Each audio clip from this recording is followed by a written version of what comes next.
Boa tarde, você que está ligado nesse Papo na Rede. A gente está transmitindo, eu estou babando, transmitindo ao vivo aqui do Koinonia Online. Daniel Choi não quis fazer com a gente, a cadeira do nosso convidado está vazia, porque hoje a gente não tem um convidado, mas temos nós. Daniel conta tudo. Ia fazer um Daniel, exatamente, mas o Daniel preferiu lá, como sempre, ficar atrás, por trás dos bastidores, tocando o barco. Esse programa agora está sendo ao vivo, 16 horas, se você está aí assistindo, interage com a gente.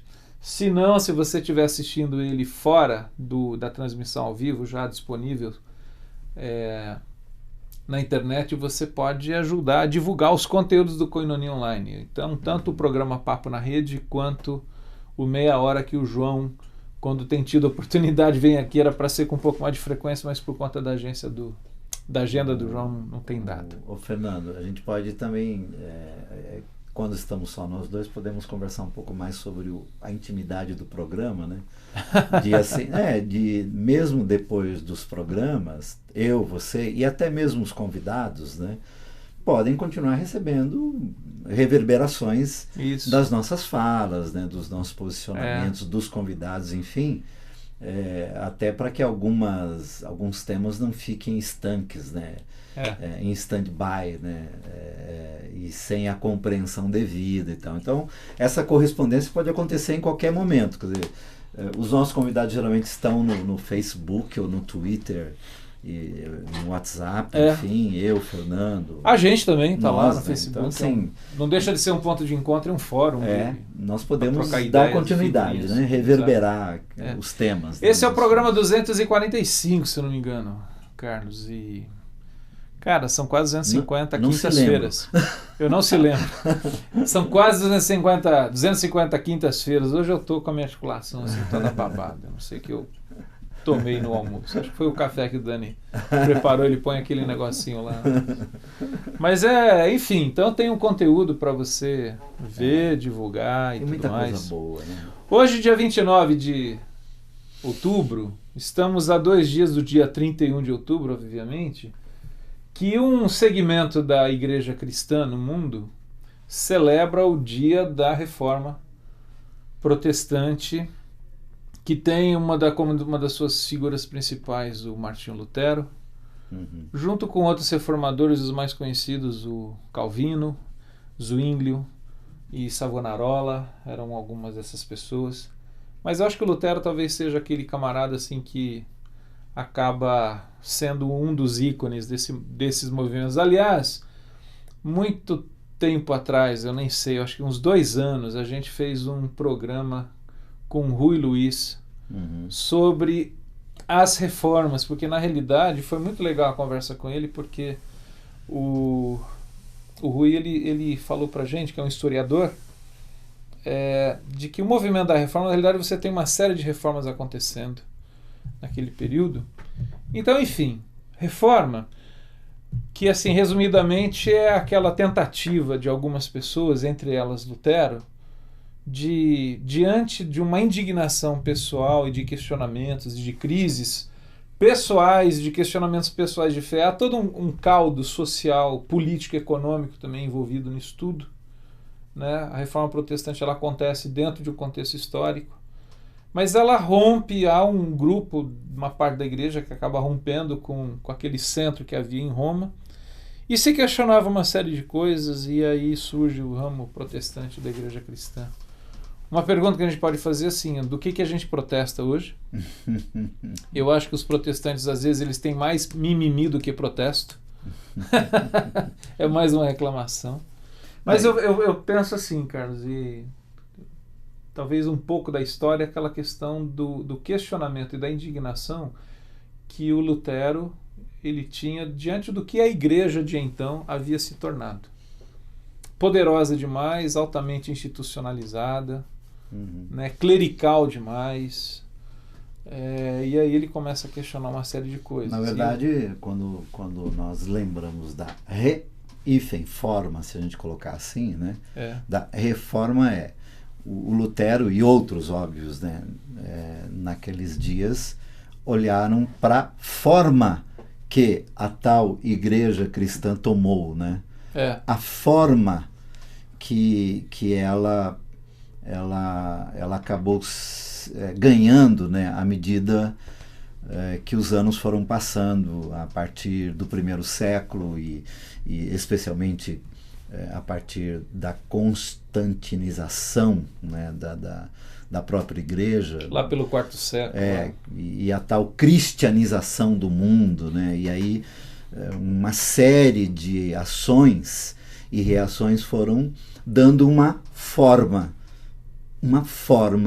para aquela que seria a tal Igreja do Senhor Jesus Cristo. E os reformadores olharam para aquela forma que a igreja adquiriu e olharam para o modelo original, né, ou tentando entender as falas do Criador, do Cristo, né, do que fundou, daquele que disse: sobre que tu dissestes eu criarei a minha igreja, né?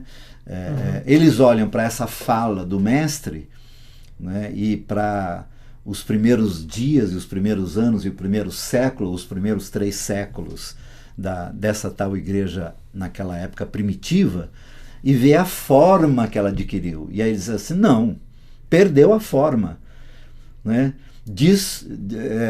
Ela ficou deformada, disforme. E aí eles propõem uma reforma, que é, no meu modo de entender, imagina, né, se eu sei o que é, mas assim, no meu modo de entender, bom, vamos dar uma olhada na essência daquilo que foi alterado, né, e dessa disformação, essa deformação que aconteceu, e vamos voltar às origens, né, aquilo que foi a proposta inicial. Porque é óbvio que eles entenderam que houve um distanciamento, né? E aí propõe-se então uma reforma, isto é, sair dessa forma e voltar para a forma adequada. Aí a questão é que você está colocando, inclusive, bom, depois de quase 500 anos, que vai fazer... 2017, o ano que vem faz 500 anos, não, né? Daqui 2 anos, né? Daqui 2 anos. 1517, 16 anos. Quer dizer, rapaz, eu perdi a conta.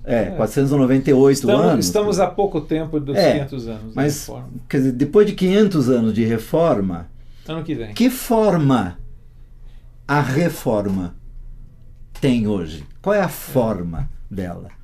Entendeu? Do tipo, o que da reforma para cá, né, foi feito ou desfeito para que chegássemos na forma em que nós estamos.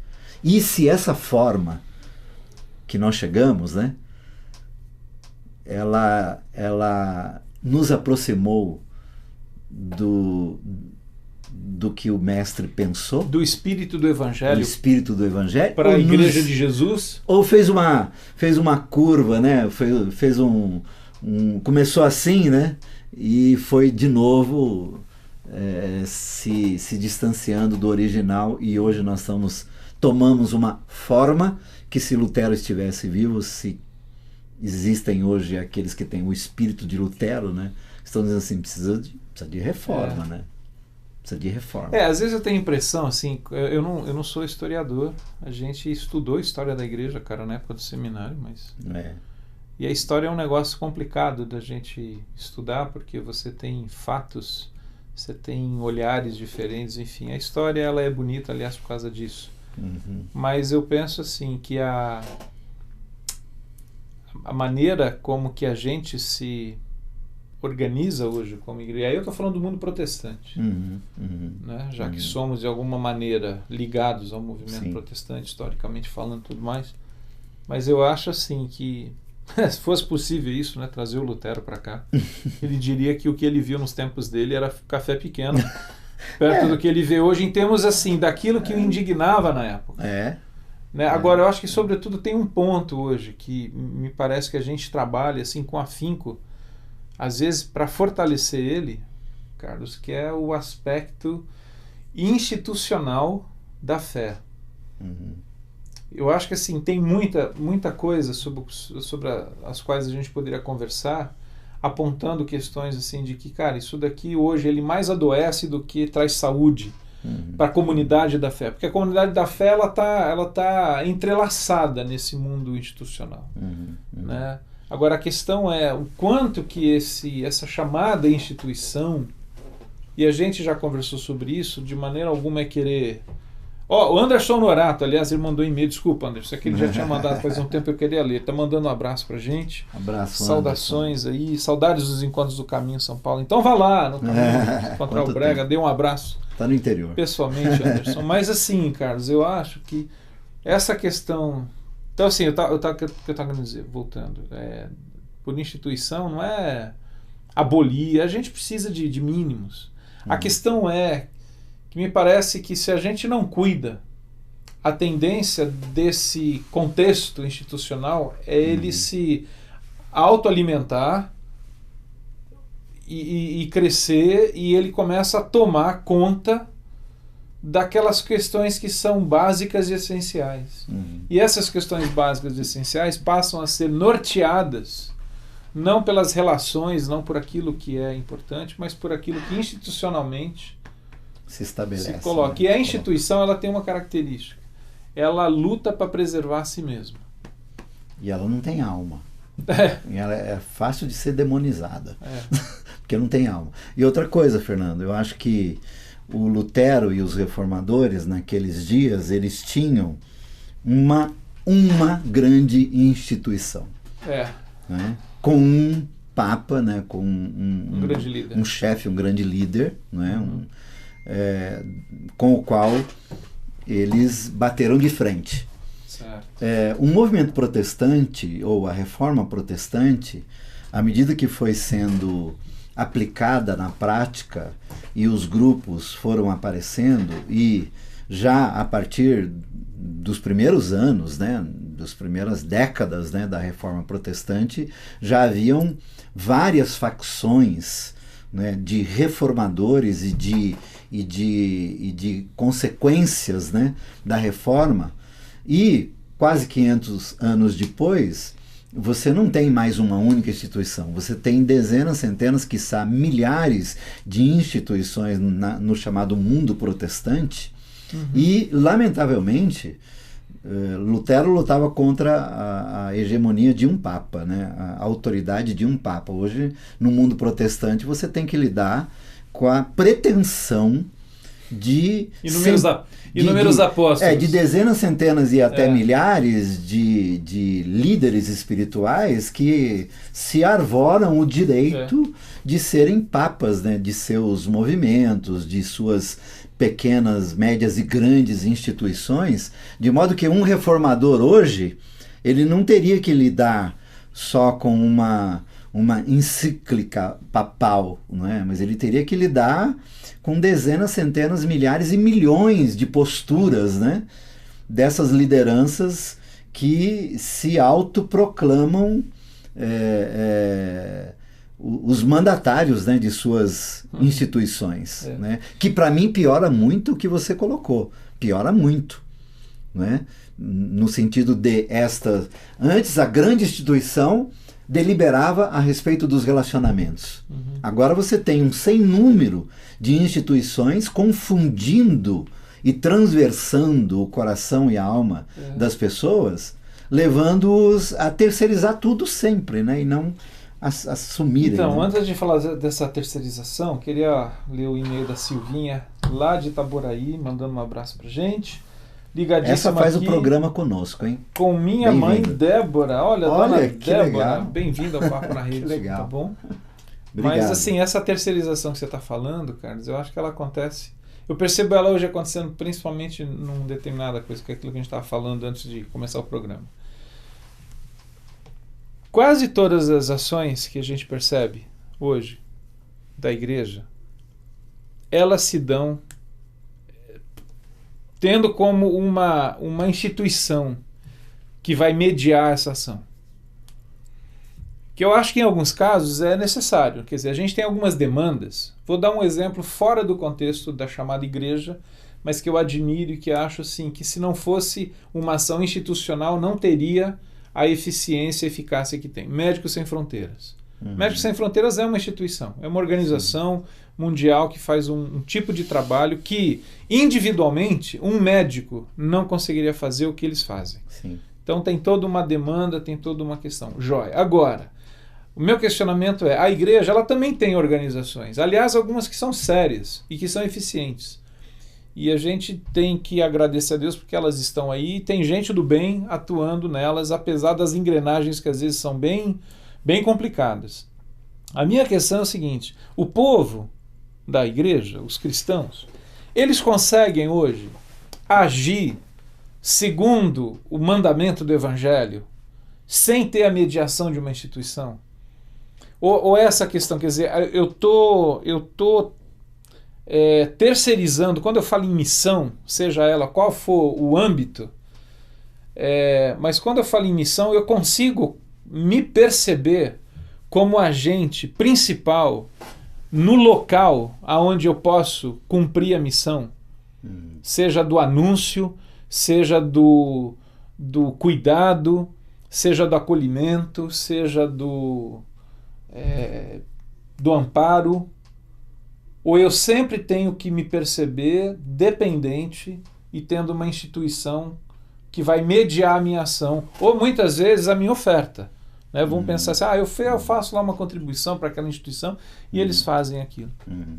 Qual é o meu papel como discípulo de Jesus de ser, em alguns momentos, o protagonista principal, sem querer o holofote, não é isso, mas assim, eu sou o agente ali. Eu sou a pessoa que precisa de dar o passe e falar assim, Senhor, agora é comigo. Né? E aí eu fico pensando, Carlos, principalmente numa relação que ela é tão cara e tão preciosa no contexto da fé cristã, que é a relação pessoal face a face. Essa coisa do pessoa a pessoa. Pessoa física a pessoa física. É o que já chamamos de mandamentos recíprocos. Né? Do tipo aquilo que funciona entre eu e você, independente da hora do culto, né? Independente do livro que se lê, independente de quem está no púlpito, independente do hino que se canta, da oração que se ora. E aí nós poderíamos até radicalizar e extremar em algo que está aí. Quer dizer, o mercado religioso fortalece isso. Por exemplo, pais, não é? Que terceirizam o ensino dos filhos às comunidades, às igrejas, aliás, e aos chamados ministérios, né, infantis, no sentido de que aquilo que pai e mãe deveria, e eu coloco a palavra deveria porque eu entendo que é um dever de pai e mãe instruir seus filhos. Uma responsabilidade. Né? Não necessariamente fazer escolhas por eles, mas dar a eles ensiná-los a escolher bem. O lastro necessário para que no tempo certo eles escolham e tomem decisões corretas. Né? E isso hoje se institucionalizou de tal monta que eu não acho que não há pessoas que tenham essa responsabilidade e essa idoneidade para ensinar, mas pais e mães que transferem para a professora ou o líder da classe, ou chamado ministério infantil, do tal ministério infantil, aquilo que é a demanda que deveria ser demanda deles. Sim. No sentido de como é que eu vou ensinar minhas crianças a respeito do Deus ao qual eu creio, da fé que eu abracei, sem que eu precise dessa mediação, né? Que terceirizando para a instituição, é óbvio que você vai ter que se adaptar à agenda da instituição, aos custos da instituição, assim, aos pesos, né? As tarefas da instituição, e lamentavelmente às vezes das barganhas. E sobretudo quando ela vai, que é aquilo que a gente já falou, a instituição ela tende a crescer em torno de si mesma, a consumir nas suas próprias engrenagens uma série de recursos. Sim. Né? E aí eu estou lembrando uma fala que é do Leonardo Boff no livro Eclesiogênese, e uma, cara, que eu li há muito tempo atrás, do Lloyd Jones. Para quem não lembra quem foi o Lloyd Jones, procura no Google, que é muito interessante na época dele o contexto, mas ele fala disso, de que uma coisa é o movimento, surge o movimento, a outra coisa é a instituição. E de certa maneira o movimento ele necessita de algo de instituição.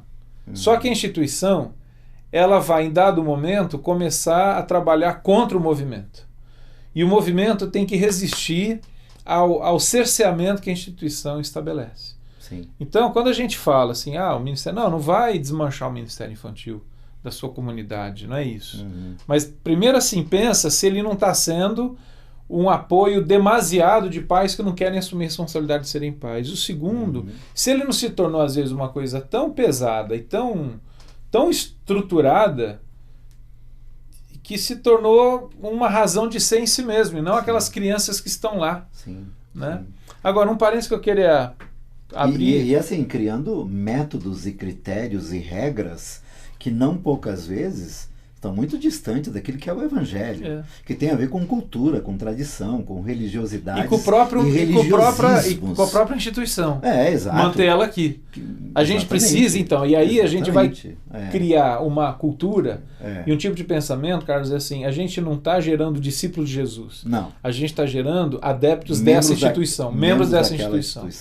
Adeptos, né? Então, e aí... Não necessariamente convertidos, a segunda coisa que eu queria colocar lado a essa questão de que a instituição ela se torna mediadora das nossas ações, a gente parece que não consegue mais agir diretamente, é a questão assim de que a instituição ela começa a tomar uma forma e uma expressão, sobretudo, em que o que se comunica é o que diz respeito à instituição. E aí vamos falar em termos assim básicos: nome, placa, logotipo, sim, endereço, então dias, assim, horários. Isso é uma coisa que pessoalmente me incomoda, rapaz. Eu vejo assim, pensando no principal meio que a gente hoje se interage, que são as redes sociais. O que a gente vê são anúncios de vai acontecer tal coisa, tal dia, nesse lugar, dessa forma. Entendeu? Assim, o que está ali tem um logotipo, tem um nome de um ministério, tem um nome de um camarada que geralmente está muito associado. Sim. Às vezes o ministério é do próprio fulano ou fulana. Sim. E eu fico pensando assim, cara, cadê as dimensões explícitas do evangelho sobre isso daqui? Aonde que está aquela questão de que assim, olha, que a sua mão esquerda não saiba o que a direita está fazendo, no sentido de que, ou a oração, a fala de João Batista, importa que ele cresça e que eu diminua. Ou a mutualidade, né? Onde há transversalidade de dons. A simplicidade das nossas relações. Né? Então, assim, as instituições hoje, nesse modelo que a gente tem hoje, talvez uma das coisas que a gente poderia... Quais as reformas que a gente poderia fazer? Cara, vamos tirar as placas, vamos tirar os nomes, vamos tirar essa ênfase que é dada sobre nome de pessoa. Então tem um evento, né? Todo mundo que você está no Facebook, no Twitter, alguma coisa, chega os eventos que vão acontecer, o congresso disso, o congresso daquilo. Quer dizer, você tem verdadeiros totens, né? Cara, esse tipo de coisa assim, Fernando, assim, não é que você não vai, você vai divulgar o que você quer fazer. O que nós estamos querendo... Mas as ferramentas são institucionais. Assim, tipo, não é possível mais que famílias se encontrem naturalmente, que filhos se encontrem naturalmente, que adolescentes se relacionem naturalmente, que jovens se relacionem, que casais se relacionem. Quer dizer, isso só pode acontecer e só acontece à medida que há uma instituição ou que é onde você entrou agora, né? Há alguns que, por liderarem ou criarem, né, estas instituições, tornaram-se instituições de modo que, quando você está conversando com ele ou com ela, a impressão que você dá é que você não está conversando com alguém de carne, osso e sangue. Né? Mas você está conversando com alguém institucionalizado. Você está conversando com a própria instituição.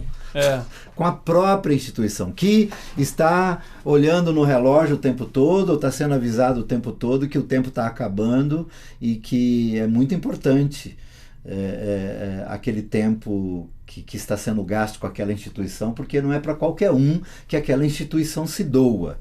Não é? Então isso parece-me que hoje é uma coisa assim absolutamente disforme. Nesse sentido, para mim, houve uma deformação. E a carência de reforma nisso é muito, mas muito grande. Porque aí você tem assim, aquilo que é para mim, como aprendemos, né? qual é a palavra que resume o Evangelho ou a fé cristã? Relacionamentos. Porque ela vem a partir de um Deus que decide, que cria para se relacionar, que reconcilia para se relacionar, que se aproxima para se relacionar. Né? E à medida que as nossas fronteiras vão se instituindo, né, os relacionamentos vão se tornando cada vez mais frios, apáticos, insossos, né? Mediados por uma instituição. De modo que alguns... Deixa eu ler um e-mail do Wagner aqui, chegou de Sobral, lá de Ceará. Ele está dizendo o seguinte: hoje a Igreja Evangélica prega o, abre aspas, Tribunal do Santo Ofício, fecha aspas, ou seja, uma perseguição contra as outras religiões. É uma pergunta que o Wagner está colocando para a gente. Eu diria o seguinte, Wagner, deixa eu falar, depois o Brega põe a opinião dele sobre isso aqui, mas primeiro, quando a gente fala, eu entendi a sua pergunta, mas só acho que a gente precisa esclarecer uma coisa. É difícil hoje a gente dizer assim, a Igreja Evangélica no Brasil. Não existe uma unidade. Eu acho que a gente pode falar em igrejas evangélicas. E aí, dessas igrejas, ou assim, dentro da Igreja Evangélica, há segmentos variados, das mais distintas formas, reformas e deformas. E eu acho que algumas, elas fazem exatamente isso daqui. Elas funcionam como um tribunal mesmo, como acontecia lá na Igreja Católica, na Contra-Reforma, aconteceu isso, no sentido de condenar.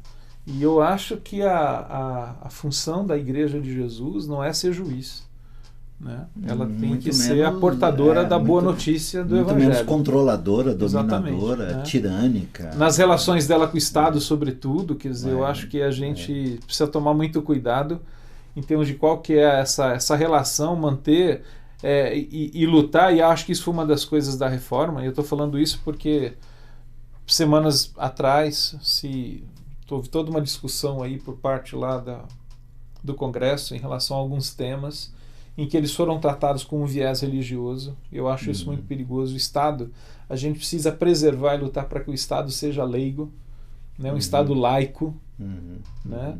E que seja um Estado que respeite a sua população e as diferenças que há na população.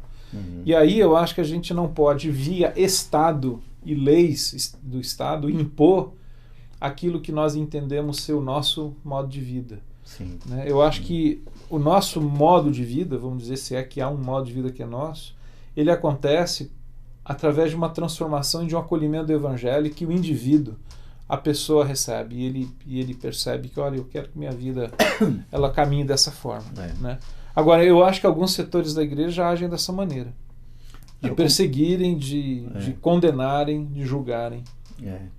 Outros não, eu percebo muita generosidade, aquilo que a gente estava falando. Eu acho que há uma parcela da igreja, chamada igreja cristã, igreja evangélica, que ela é generosa, ela é cuidadosa, ela é acolhedora, ela intercede, ela ora, ela toma, ela sente as dores, né? ela é solidária, ela sente as dores do mundo. E eu acho que essa é a beleza da Igreja de Jesus, porque assim ela tem as ambiguidades por conta da nossa condição, do nosso processo ainda de aprendizado. Então, enfim. E assim, a gente não tem muito tempo, mas assim, da minha parte, um acréscimo que eu faria a essa nossa singela reflexão, no sentido de contribuir para a reflexão desses dias, né, que se relembra os dias da reforma, é que uma das ênfases da reforma era a verdade, né, e a possibilidade de que cada cristão poder fazer a sua própria interpretação das Escrituras, né? O livre acesso, a livre interpretação, né? Portanto, exercer o tal sacerdócio real de maneira plena, né? No sentido de que eu não preciso sobre mim nenhuma autoridade tiranicamente meditando como é que eu devo orar, como é que eu devo cantar, como é que eu devo servir, etc. Não, isso o Espírito Santo me dá, mas a impressão que eu tenho que quando se tomou a verdade como ênfase, não é? Como coluna, né, para o protestantismo, em alguns momentos a impressão que eu tenho que a verdade é exercida sem graça. E para mim, quando a verdade é exercida sem graça, ela vira lei. E a lei mata. Né? A lei não tem outro poder senão de matar e de acusar. Né? E outra coisa, parece-me que, especialmente nesses últimos tempos, nós somos vítimas de nós mesmos nesse sentido. Nós nos tornamos excessivamente discursivos. Discursivos. É muito palavrório, é muito tema, é muito pensamento, é muita imposição. Muita pregação, muita pregação, é muito sermão. Confesso, eu tenho me aborrecido. Se quiser no YouTube tem sermão para você assistir o dia inteiro, 24 horas, 7 dias por semana. É um enfado, é um exagero. Né? Então, assim, quando, na verdade, se formos voltar, né, às primícias, né, ao Senhor, há uma convocação para, antes de sermos discursivos, né, sermos. Né? E aí sim, quer dizer, a partir de ser, você falar do que se é, do que se vive, né? E não essa insistente proposta de como se deve ser. Né? Jesus era e falava do que era, né? O Anderson tá mandando um e-mail aqui, também o Fábio lá de... O Fábio, deixa eu ver, o Fábio de São Paulo aqui, Fábio Viana aqui de São Paulo. O Anderson diz o seguinte: aquilo que o Caio Fábio tentou com a EVB lá no começo dos anos 90 seria o caminho para uma reforma na igreja brasileira? A gente estava lá, né, Braga? Nós estávamos lá. Aquela reunião que se estabeleceu no início da EVB. Eu acho que era um momento, Anderson, que assim, o Brasil passava, eu acho que a gente tem que levar em consideração muito histórico, né? Então, o Brasil estava entrando na redemocratização, havia uma série de movimentos acontecendo, e eu acho que houve uma tentativa, não de uma reforma, mas houve uma tentativa de dar uma instituição que desse voz e representação a um setor da igreja evangélica. E isso eu acho que caminhou durante um tempo. Né? Mas eu acho que a partir do final dos anos 90, a coisa se desmoronou, se desfez. Hoje tem a Aliança Evangélica, que eu acho que ela está fazendo um papel, tem o seu papel. Né? Mas, querendo ou não, ela é herdeira. Né? Ela mas assim, eu acho que a gente hoje vive num mundo que é tão fragmentado. Além do que, a gente tem hoje um fenômeno que não se tinha antigamente, que é isso daqui. Sim. Né? Hoje a gente tem um estúdio mídias, aqui que né? é punk, mas Online, qualquer pessoa né? hoje pega o seu celular e faz um upload e põe lá nas redes sociais, e todo mundo hoje ele tem o seu tubo de TV, né? O seu YouTube assim, você na TV. Então eu acho que essas coisas mudaram, eu não sei como é que vai ser daqui para frente. E a pergunta do Fábio, a colocação diz assim: diga que não é fácil pertencer a uma denominação evangélica, principalmente quando possui uma responsabilidade no templo. É muita pressão. Não pode faltar aos cultos, pois a sua espiritualidade é medida pela frequência das reuniões, tem que pagar o dízimo, caso contrário perderá a função no templo. Terno e gravata, irrevogavelmente. O pastor é como um chefe, onde as suas ordens devem ser cumpridas rapidamente, caso contrário, com justificativas aceitáveis, até mesmo se faltar aos cultos. É um jugo pesado e opressor. Ô Fábio, deixa só uma colocação eu acho que o Carlos tem alguma coisa também para falar aqui, mas assim, pertencer a uma denominação evangélica, não sei se você está se referindo a uma especificamente, mas eu volto a dizer, eu acho que a igreja hoje ela tem possibilidades. Existem comunidades que são comunidades leves, responsáveis, sem esse peso. Existe um fardo que não é pesado, ele é leve. Então eu acho que assim, tentar ver alguns movimentos possíveis, quem sabe você ser um reformador na sua denominação. Mas assim, eu acho que há espaços. Eu acho que a vida floresce. Eu sou daqueles que penso que... Mas eu concordo que isso daqui também existe, é punk. Congregar necessário, mas não é obrigatório. Né? É o que eu penso e é como eu vivo, na verdade. Congrego sabendo que é necessário, não obrigatório. E é possível congregar, como você disse, Fernando, de maneira livre, de maneira leve, de maneira informal, bem-humorada, responsável, com bom senso, com alegria, com esperança, sem ismos, sejam quaisquer ismos, não é?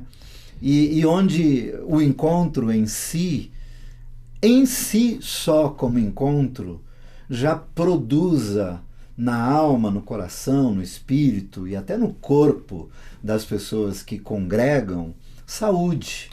Eu tenho para mim que isso é extremamente possível. E eu encorajo, inclusive, aqueles que estão ligados às suas instituições, denominações, enfim, a tornarem-nas mais leves. Que há muito que poderia ser. Alivia a bagagem, né? Exato, alivia a bagagem. A viagem fica mais tranquila. A gente falou de terceirizar. Tem que encerrar. Tem que encerrar. Né? Só queria pontuar aí, só um minutinho, Dani. Eu sei que você está aí. Mas a gente falou de terceirizar. A gente falou da maneira como hoje tem todo um marketing em cima da própria instituição. Eu só queria apontar uma terceira coisa que eu acho que, já que estamos a 2 dias da data da reforma, que assim, para o mercado interessa muito que a fé se institucionalize.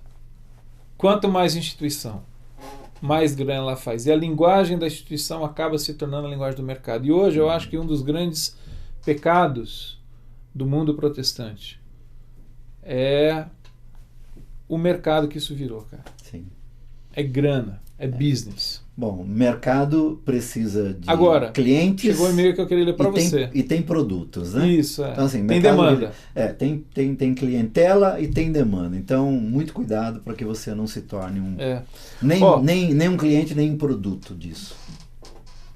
Um minutinho para você acabar, mas eu acho que, vamos dizer, a nossa honestidade para com o Luiz, que está fazendo a seguinte colocação aqui, de Piracicaba. Caminho da Graça não é uma instituição? Quem é? O Luiz. Não estou conseguindo ver o sobrenome. Lá de Piracicaba. E ele está dizendo o seguinte, Carlos, você que é o camarada aqui entre nós, o Caminho da Graça. Sei. O Caminho da Graça não é uma instituição? Precisa me denunciar, Luiz? Tô contra, cara. E vejo que também é feito marketing sobre ela nas redes sociais. Qual a diferença? Grato, abraços. Luiz, obrigado pela sua pergunta. É a última do dia, a gente está na hora de terminar, mas eu te dou... não há diferença nenhuma, Luiz. Você tem absoluta razão sobre o que você está falando. E cada um de nós e de qualquer um que esteja no mundo hoje fazendo parte de um movimento que é como eu denomino o movimento do qual hoje eu participo, e eu participo do movimento, né? Eu denomino como um movimento. Um movimento em movimento que se identifica com o Evangelho, que se identifica com todo mundo que com o mesmo Evangelho se identifica e que tenta caminhar com leveza, com liberdade, com sensibilidade, com bom senso, com mínimos de pesos, de regras, etc, etc, etc. Mas sim, Luiz, tudo a mesma coisa. Tá vendo? Anderson Norato, ele está dizendo aqui lá de Maringá. Valeu, Anderson. Hoje estou na Batista Brasileira, no Conselho do Brega, e estou muito feliz e exercendo a minha vocação. Olha aí que legal, Anderson. Obrigado pelo seu e-mail. Você sabe que é bom terminar com um e-mail desse, tá vendo? E eu fico muito feliz com esse e-mail esperançoso, do Anderson, porque nós sabemos da caminhada que fizemos juntos e eu estou feliz que ele está servindo numa denominação que eu também servi durante muito tempo da minha vida. Eu também. Mas vamos lá. Vamos lá. Pessoal, até a próxima quinta-feira. A gente tem um Papo na Rede. Fica ligado nas redes sociais, que a gente anuncia nas redes sociais a instituição Papo na Rede. Mas enfim, é bom refletir e pensar um pouquinho. É bom. Até a próxima quinta. Daniel Choi, obrigado. Vamos tomar um cafezinho aí no escritório. Beijos. Agora. Tchau. Tchau.